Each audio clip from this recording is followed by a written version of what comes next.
Formally দাওয়াত করা হয়েছে মিটিংয়ের জন্য। এটা আপনার 13 তারিখে 9টা থেকে 11টা পর্যন্ত লন্ডন টাইমে এই সময়টা দেওয়া হয়েছে আর কি।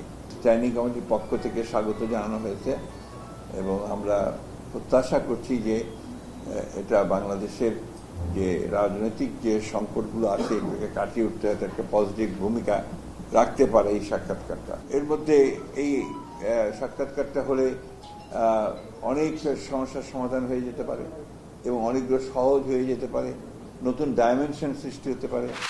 আগে হয়তো 10 জন 15 জনের নাম থাকতো আর কতগুলি বেনামে দিয়ে পুলিশ মামলা দিত। আর এইবার হইতে কি আপনারা মামলা দিচ্ছেন, 10 জন 15 জনের নাম দিচ্ছেন, 200-250 বেনামি লোক দিচ্ছেন। এই জন্য কিন্তু ইনভেস্টিগেশনও দেরি হয়ে যাচ্ছে। এই জনগণের কতগুলি অনেক এর ভিতরে অনেক দোষী আছে, অনেক নির্দোষী লোকেরও আপনার আসামি করে দিচ্ছে।